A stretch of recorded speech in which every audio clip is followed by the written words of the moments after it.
I'm the project manager for Downtown Rapid Transit with the City of Rochester. We're here today for our monthly series, webinar series on Downtown Rapid Transit. And today we're going to be probably a lot different than traditional webinars. We're calling today virtual office hours. What that means is instead of myself and the rest of the project team presenting to you for the hour or for most of the hour, we're gonna focus on. I'm going to give a brief presentation, hopefully no longer than 10 minutes. It might go over a little longer, but give you a presentation on the basics of Downtown Rapid Transit, and then we're just going to open up at the lines and see if you have any questions. And the questions could be about nearly anything related to Downtown Rapid Transit. We'll cover some of the subjects. I'll hit on some of the subjects that we've talked about for the last 5-6 months on these webinars that we can hit on again. But with that being said, appreciate everyone in attendance, and we can start the presentation here. Next slide. So with today being very much more focused on you, the attendees, and what the questions you might have. Just some background. Again, we can take questions two ways. First is via the Q&A box. If you want to go ahead and type it on in.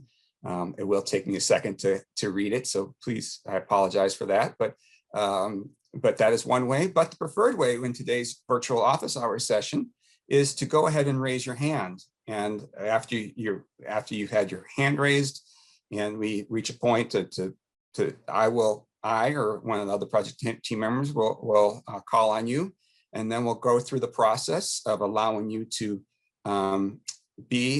speak, and then it will give you the go ahead. And once you get the go ahead, all you have to do is unmute your mic, and you can ask your question live over the air. And so that would probably be today's more laid back session. That'd probably be the preferred way, so that we can have more of a conversation on some of the issues of rapid transit over utilizing the Q&A box.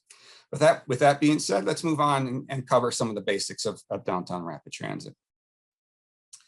Downtown Rapid Transit, it's been in concept for over a decade now, starting with the 2010 Downtown Master Plan.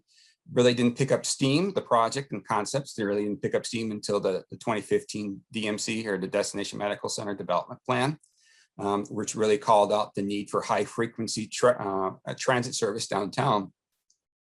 The concept kind of evolved over the next few years after that, leading to the 2018 or the 2040 City Comprehensive Plan.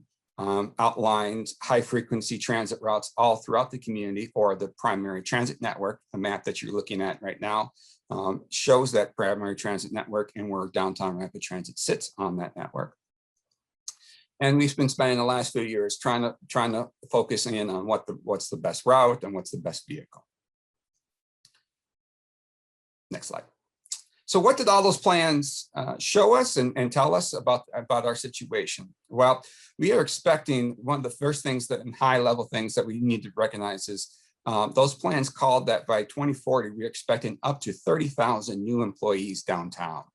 And that's with an additional 10 to 20,000 new residents just downtown. And that's just downtown. We have additional growth all throughout the community. With all of this growth in the community, and all these individuals trying to reach downtown, it was a need to try to find ways to make sure that we could get all these employees downtown, and people could continue to move through without everyone driving the personal vehicle. So showed that we were going to have about 40% more what's known as vehicle miles traveled each day in Rochester, and particularly downtown, that our primary accesses into and out of downtown, such as Civic Center and Highway 14, would see large increases in traffic volume and trying to get all those folks downtown. If everyone continues to drive their personal vehicle, of course, they need a place to park. And so many of those plans pointed that we would need several more parking structures in downtown. That's the image as you're looking at now on the right, or yeah, on the right. And if just the cost of all those parking structures would be about $1 billion just in parking structures. And that's not to even mention the cost of just having all of downtown consumed with nothing but parking structures, a waste of land and good opportunity to do other things downtown.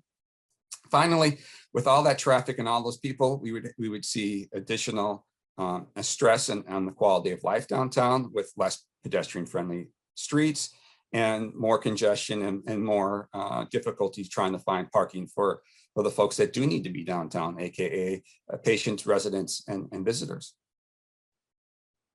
Next slide. So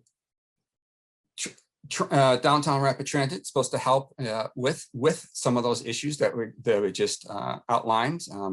It will also provide an additional superior passenger experience, improve the capacity of folks trying to get downtown of our roadways. It contributes to what's known as our commuter mode shift. That is essentially just trying to get people out of their personal vehicles and into other modes. But the heavy shift in that would be in more folks taking transit. And then finally, we have to remember that downtown rapid transit is not the only solution to try to help with all this growth and additional traffic downtown. Such additional efforts that the city has taken and is taking is updating our current parking policies, trying to improve the bicycle and pedestrian infrastructure for folks to get to downtown and in and around downtown, such as the City Loop project. Work on what's known as travel demand management, or the program that's known as Arrive Rochester, that helps to encourage individuals to try other modes and find other modes other than their driving.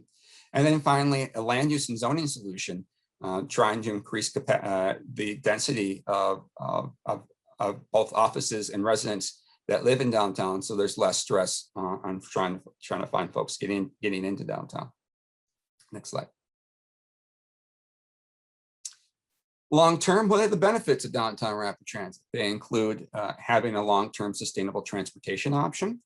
They also would help with, if we provide high-quality stations and a high-quality service, will help to promote the idea that this is a transit service that can and will increase the land values and increase additional development, and particularly the density of that development along the corridor. And finally, back to that traffic that I've been talking about for some time now, with faster service and increase the mitigation efforts on that traffic coming downtown. Next slide. So now that we've gone through the background basics of how we kind of got to where the creation of downtown rapid transit, let's talk specifically about it. The route is, or the project is, a 2.6 mile route with 7 stations.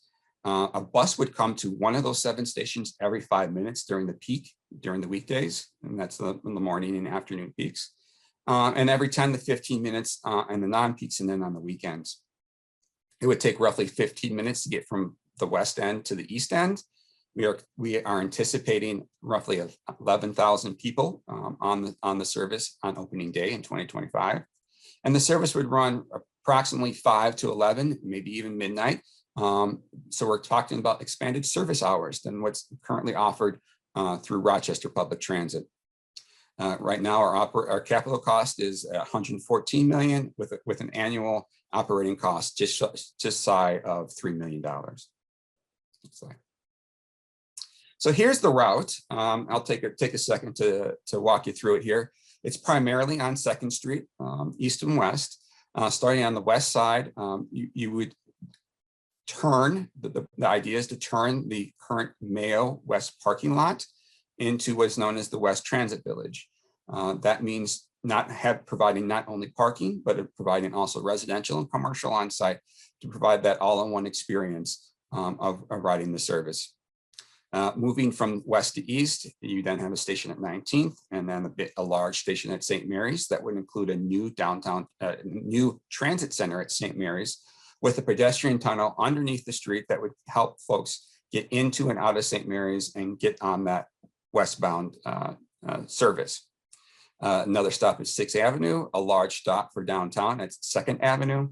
And then we have go around what's the loop. And this would be a one-way loop clockwise. So follow me. The first stop would be at Civic Center, then make a right-hand turn on the 3rd Avenue, cross the bridge, another right-hand turn on 4th Street with a stop at the Government Center, followed by another right-hand turn on the Broadway, and then eventually a left-hand turn back on the 2nd to head back out west to the West Transit Village in St. Mary's.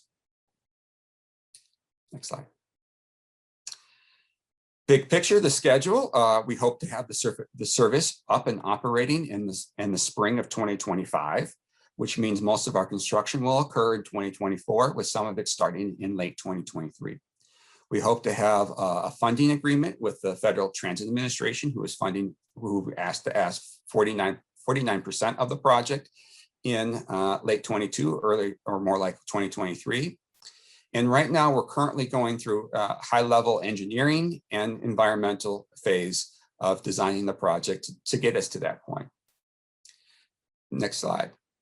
A couple of other things that we're working on at the current moment is kind of an idea, and give you an idea of what our previous webinars, and remind you what our previous webinars were about. So if you have any additional questions, we've covered the project overview.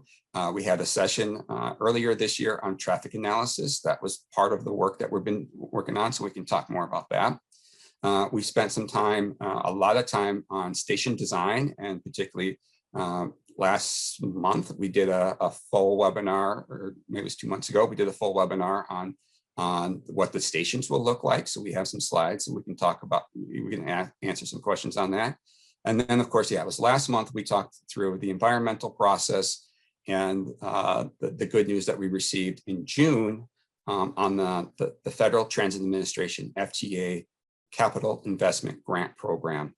And I'll just make the statement again that through that program, we submitted an application in 2020 to the Federal Transit Administration for the 49% funds. We received back in June that we received a high score, which means that someday down the road, as we continue moving through the project and meet FTA's requirements, that we will receive funding for the project someday down the road, but we do not have that funding in place at the current moment. And also the other great news that we had received in June was what we were recognized in the President Biden's fiscal year 2022 budget to be funded. So with that, that is the basis of the focus of the presentation. Now, like I said, this is a little different. The focus of the rest of our time together is for you to go ahead and ask questions. So if you can go ahead, and if you have a question, go ahead and raise your hand. And myself and Adele Hall and Alicia Valentini from SRF Consulting are also here on the line to try to answer any of your questions.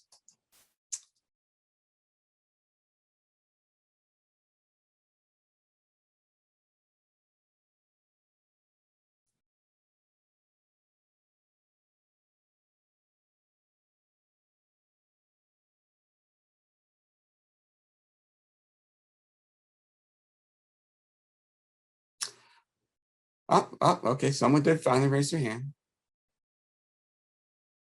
Joel. Hey, let's see if that works. Did I unmute? Yep, you're unmuted. I can hear you. Okay. Yeah, I'm using my gaming computer for this. Apparently my Chromebook doesn't work that well with this. So basically the questions I guess I have still are, have you, between the last time we talked about it here just a couple weeks ago and now, have we found out anything more going forward about that spot over by St. Mary's, the one that's going to go under the tunnel thing where the restaurant is? Yeah, I mean, I really don't have any new information to provide. What Joel's referring to is Joel's a member of the Citizens Advisory in Transit. And last Thursday, I did an update presentation to the Citizens Advisory in Transit. And what Joel's referring to is earlier I talked about a new transit center at St. Mary's. that which would include kind of a new building, a new structure on the north side of the roadway. That transit center, where it's through the process, we have identified the Cafe Presto site as our preferred site for that, to place that new structure and to provide that north side access to get down into that tunnel and to get you into St. Mary's. And pretty much, if I remember Joel's question correctly from last week, it was, why did we choose that site? And if something should happen and we cannot acquire that site, what would happen? So the basics of that situation are, through the process, I talked briefly about the environmental phase that we are going through with the project, and we talked about that last month. It is required that if we try to narrow down our potential properties that we have to purchase through the project, it does not mean that we're not studying the other parcels on either side of that site. It just means that we have a little higher focus on that individual parcel. I and the rest of the project team have been in contact with the property owner and the restaurant at Cafe Presto. They are aware of the project, but until the environmental phase is done, we cannot proceed with conversations about trying to acquire that site. And that is because if the environmental phase should find anything dangerous or hazardous with that site, that we might have to pivot and look at some other sites on either side. So update, big picture, no, there's no new update on that. We're probably, like I said, the focus is on the environmental process, and we really won't have that concluded until next spring.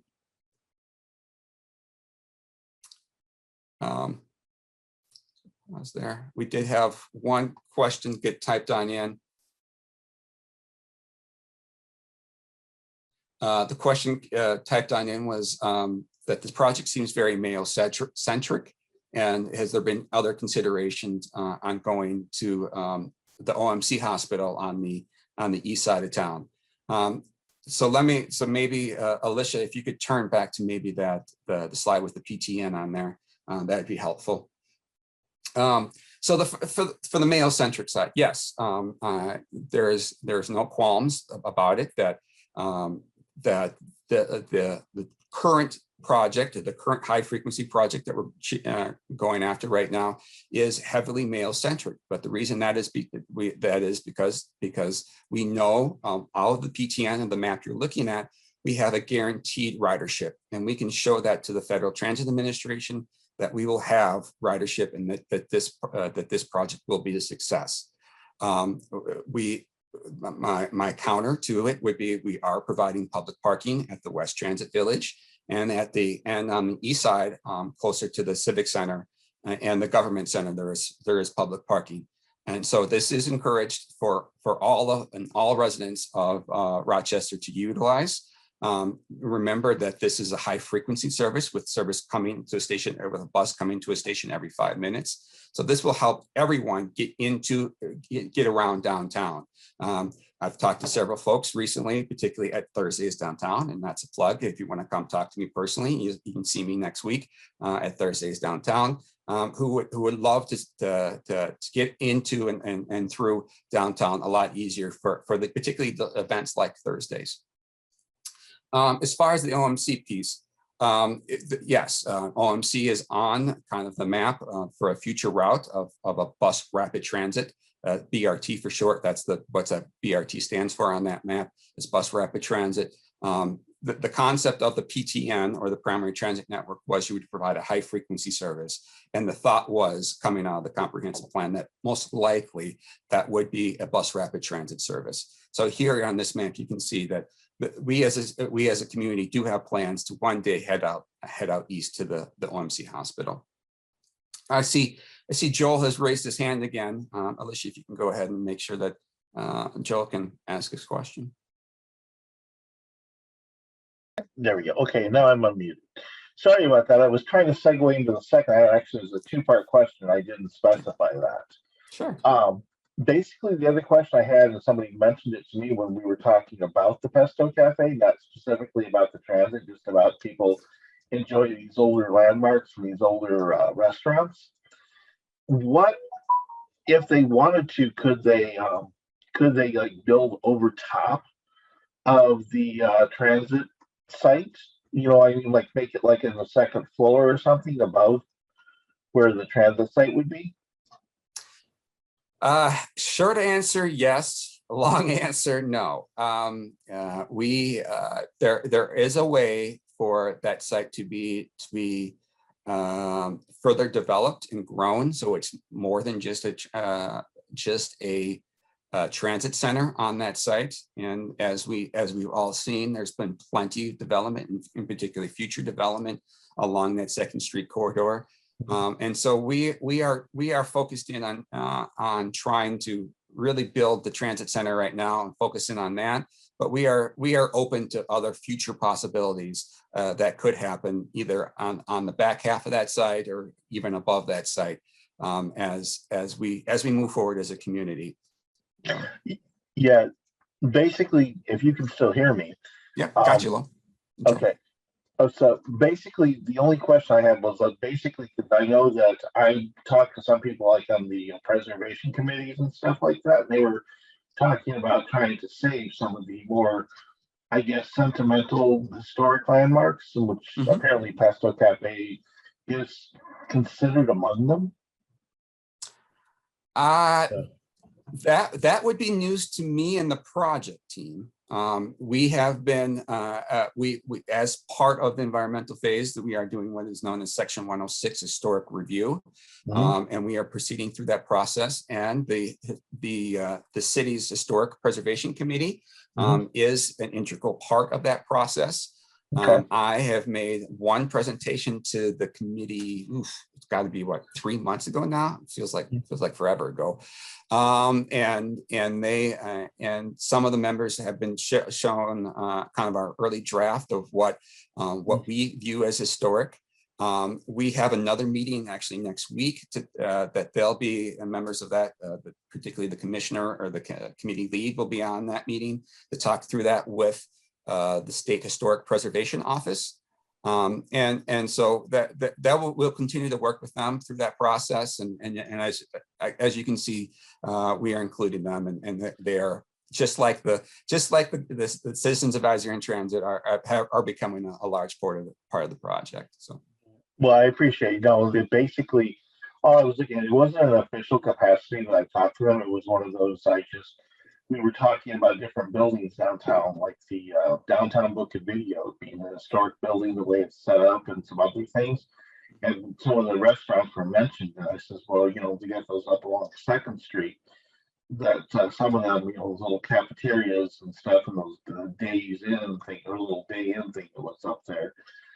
And that was mentioned that those are kind of considered sentimental value. They've been there for, decades upon decades. So yeah. I just didn't know how that was factoring in, if that would be a possibility, but I appreciate the information. Yeah, and we're working with like I said, with the HPC to try to talk through some of that. Probably Adele, maybe you can help me out here. This is going to be a spattering of subjects today. Can you help me out on talk us through a little bit about the difference between the federal process when it comes to historic preservation and the local process?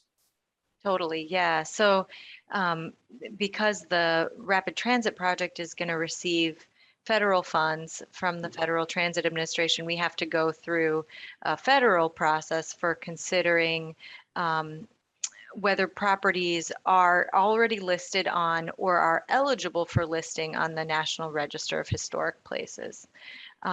And the way that we do that process for a project like this is that we develop a study area, we call it an area of potential effect, identify properties where the project could have an effect on a historic resource. So in this case, Cafe Presto, that building is definitely in our study area. The buildings on that whole block are in the study area, as is St. Mary's. And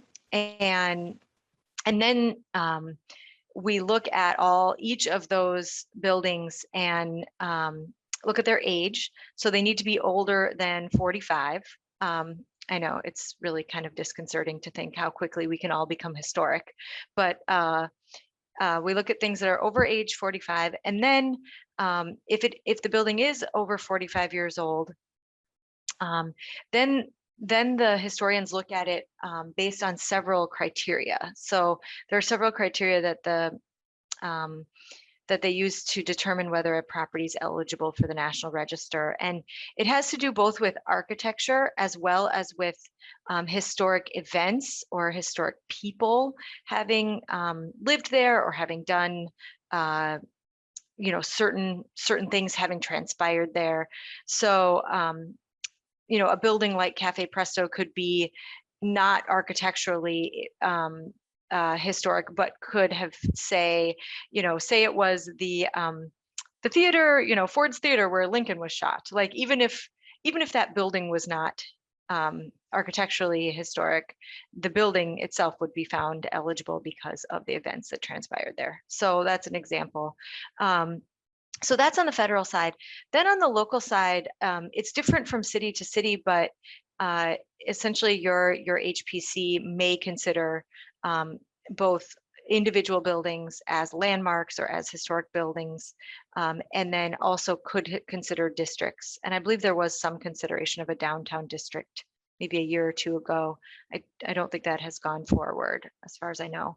But then the local ordinance, the local designation of a building as historic is actually what protects the building from change and from physical change.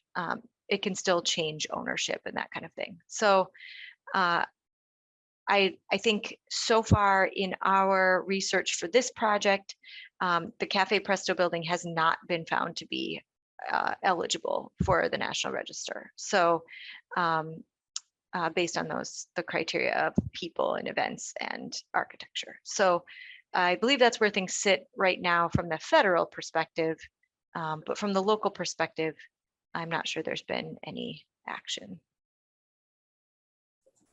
Yeah, no, there has not, particularly to that site. But the city is and the HBC is trying to ramp up quickly, as Joel is kind of referring to and looking at and trying to address other properties in the downtown. A question came on in from Kim here.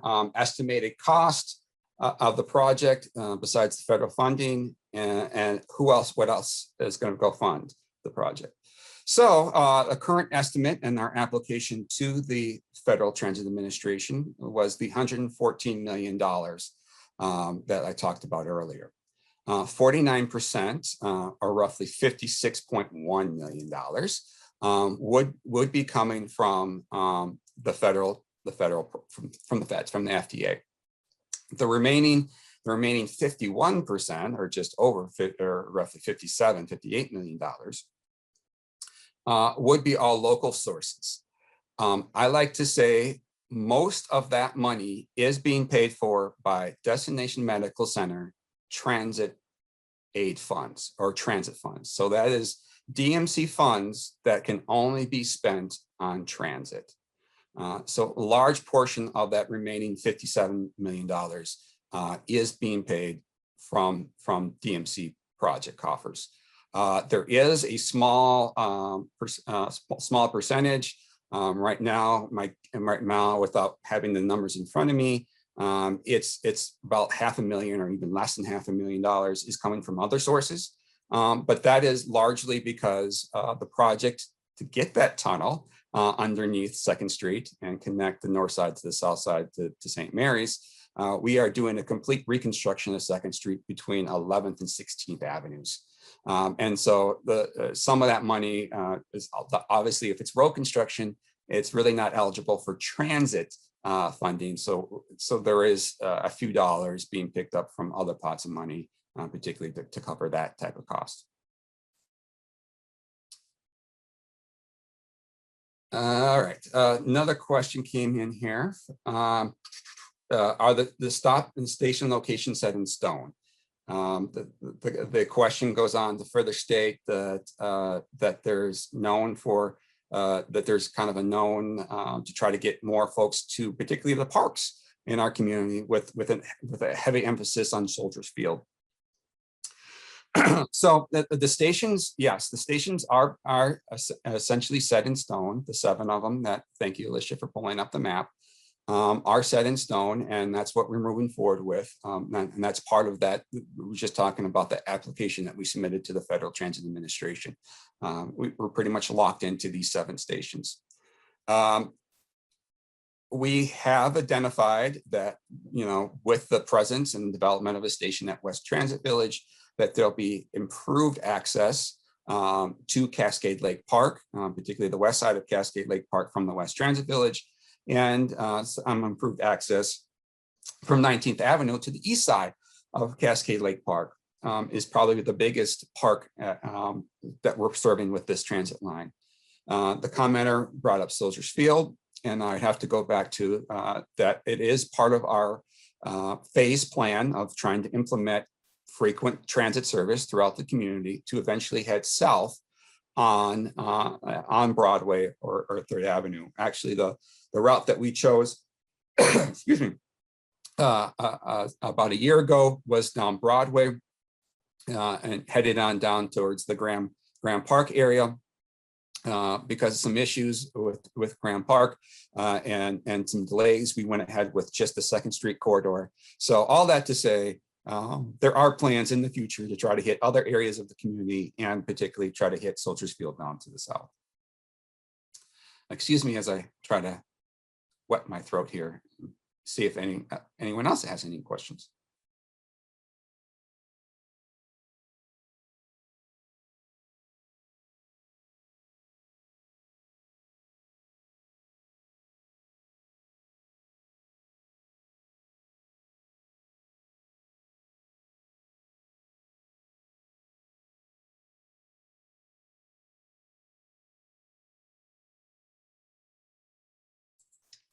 Sorry about that. Thank you. Thank you.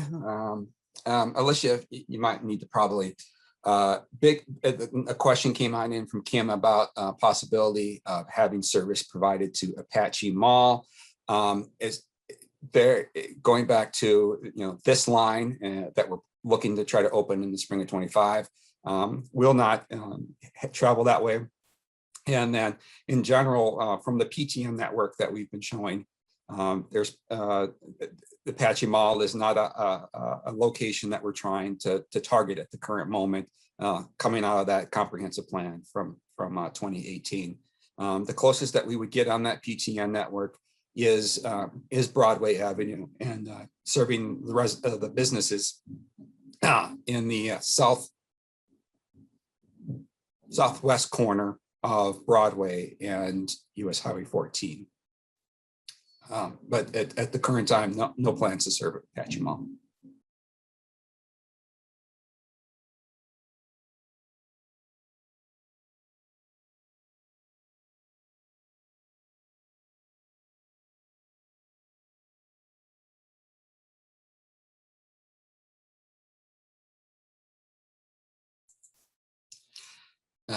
Again, sorry, we have no questions in the queue, and no one has their hand raised. So we'll like I said, the intent of today's session was to just take questions.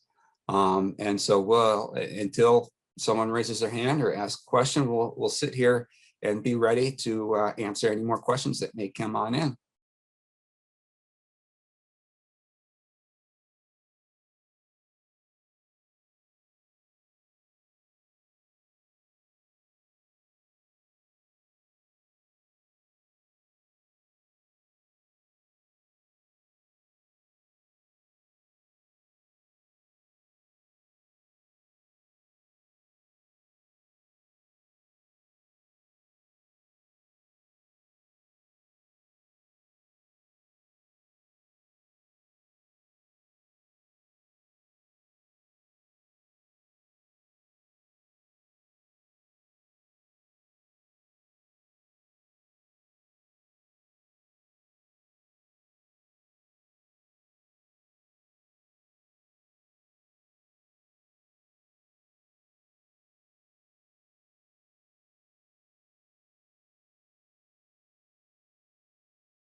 Unmute. Do have Joel. Joel's got another question for us. Okay, there we go. I guess what I was going to ask you was, I know that we talked about at one point where the new buses are coming in, the electric buses.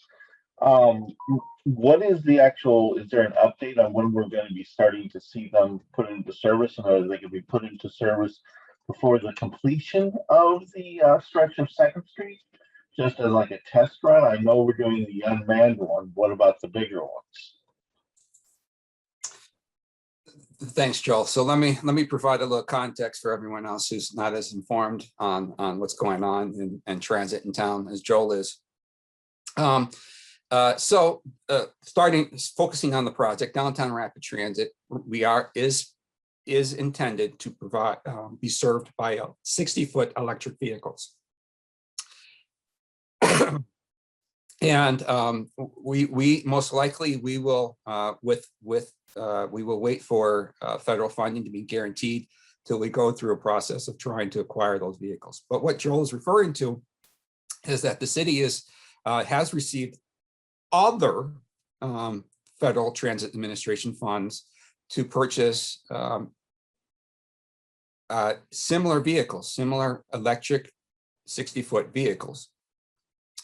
And back in, don't quote me exactly on this, but I just want to say the spring, February or March, the city council did approve a contract to go ahead and purchase those two electric buses for Rochester Public Transit. And I know that the transit team is in the process of trying to purchase those buses and bring them on board.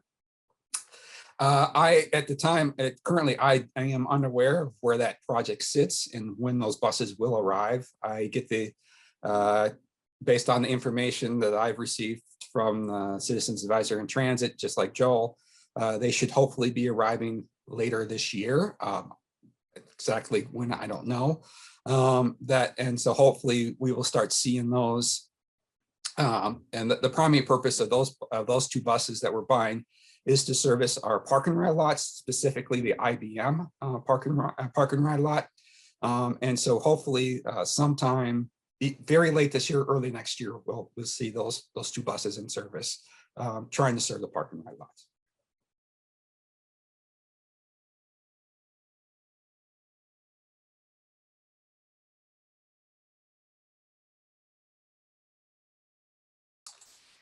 Joe's question kind of went on to say, is there any chance that those buses could kind of prototype or show the service that we're expecting with Downtown Rapid Transit?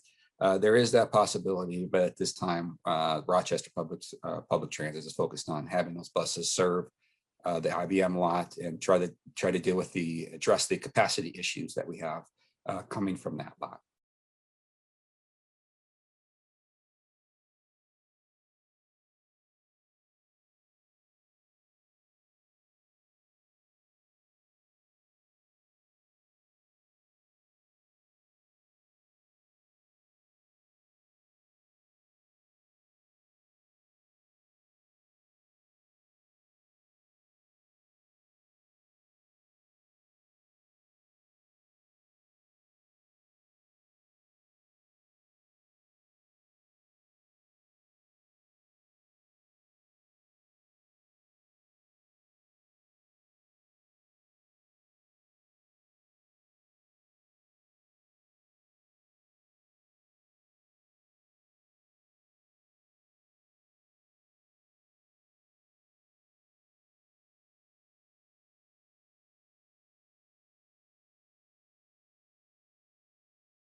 I'll kill a little time here as long as we have people still sitting with us.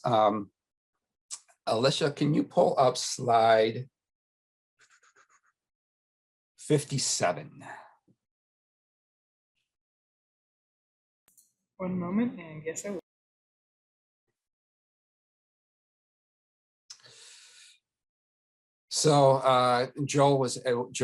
One of Joel's original questions was about the St. Mary's Transit Center. And so I just wanted to, since I do see we have some folks that might not have joined us every month on the call, I'll take a few minutes here to just do a quick presentation on the St. Mary's Transit Center. So here's the existing images of where that center would be located. On the left, of course, you have the Cafe Presto, and that's the site where we would be building a new building and to provide that access down to the tunnel underneath the roadway, and then St. Mary's on the right, where our new stations would be built in front of. So next slide. So next slide is kind of an image. Actually, it's already a little bit of an outdated image of plan view of where those would sit. So I would say focus in. Let's go to let's go to the next slide. Here you get an idea of what that station platform at St. Mary's could look like. Right now, you can kind of see, so I'll point out a few distinct elements that you'll see in many of our stations, and that includes a four-walled enclosed shelter that you can see in the far side of the image. That will have two doors, one door to one opening. I shouldn't say doors because there's no doors. It'd be opening to the platform and one opening to the back side of the platform to the sidewalk. Included with our platforms is, as you can see, completely coverage. The platforms are increased in height and sitting off the road higher than the normal curb. And so that's to provide level boarding. And the other thing I would point out in this image and to some of the topics that we've talked about previously is we have what's known as station marker or station pylon there at the end. That's done for wayfinding to help people identify that this service is different than the traditional Rochester public transit service.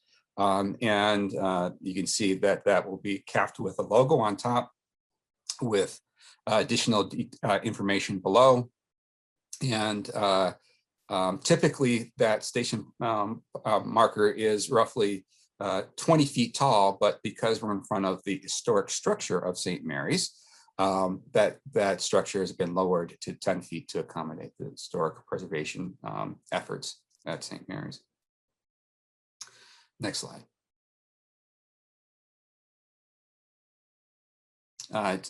Just from a same view, just from a different direction. Next slide. So here you start to see the concept for the transit center itself. So this would be on the north side of the parcel, and so you can. This is kind of looking across the street. I would make the comment here that there is some transit elements missing, such as the off-board pavements, the machines and things that we're talking about. They're not clearly shown in this image, but this would give you an idea of the type of structure that we're talking about, and that the canopy that would extend from the structure out to the edge of the roadway to provide covered access to board the bus. Next image.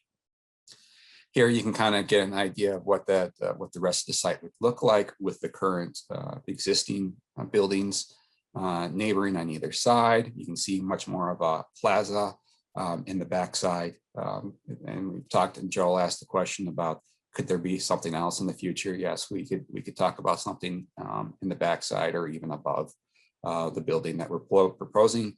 The structure itself would be pretty basic with stairs and an elevator, at least an elevator headed down to the tunnel to get you underneath the roadway. Next slide. And an image from inside that building. A lot of requests through the co-design process. The co-designers were a group of 10 individuals that the city hired to come along in the design of our stations and also the St. Mary's Transit Center to help with the design of these facilities. Those 10 individuals have been with us and on the project team for about 10 months. And one of the things they talked about that you can start to see in these images is providing light light into the structure itself, and then light down into the tunnel and the stairwell. And so hopefully we did a good job, our architects did a good job of trying to represent that. Next slide. And an image from the plaza area looking back to the south and towards 2nd Street.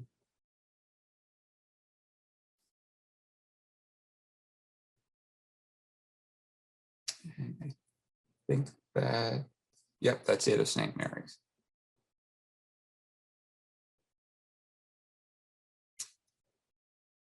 So I'll take another pause here and see if this prompted anyone any more questions or.